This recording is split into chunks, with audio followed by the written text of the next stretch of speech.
kes on Ansipki loed, seletan ma teile ära praegult nii. Kes on Ansipki loed, seletan ma teile ära praegult nii. Tähelepanu kõik. Kes on Ansipki loed, seletan ma teile ära praegult nii. Tähelepanu kõik. Räpime.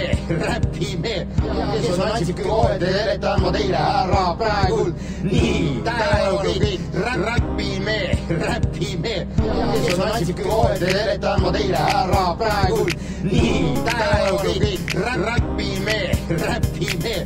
Kes on Ansipki loed, seletan ma teile ära praegult nii. Tähelepanu kõik. Räpime. Kes on Ansipki loed, seletan ma teile ära praegult nii. Tähelepanu kõik. Räpime. Ansip on üks nõme mees, kes on Reformierakonna ees, tahab olla kõva mees, aga ei tule miskit välja, ongi lubanud nii palju, aga keegi teda üle ei usu. Endal on tal igasugused kohtukeisid kaelas, varsti tuleb trellid, pannakse ta vangi, Reformierakonna kõik koos ja oravatega on puuks ja läbi. Midagi ei juhtu, sest rahvas elab edasi, ega rahvas pole loll, rahvas teab, keda valib, aga Reformierakonna on koos oma Antipiga, Andrus on vist nimi.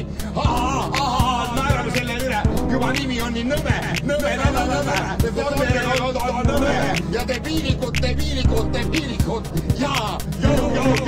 ainult truulib Keskerakond, tule valima, kohe Savisaar paneb kohe pauguga, nii et Reformierakond, 4 tükid lendavad, kohe tulevad nad lakkuma, nad kardavad üksida hakkama, nad ei saa, kui Keskerakond teeb selle neile nii ja naa, vaat siis vaatame, mis saab ja Ansip annaga hakkab alles nutab nii, et pisarad tal lendavad ja aferist on see mees, kõigepealt oli KGB-s ja nüüd ta on õige mees, aga pole, tule vali, Heimar Lenk, tule vali keegi teine, võta nimi, Eesmaa või kes tahes on ka enne kui oravate partei, hei, läbi, lõpeb, vangis,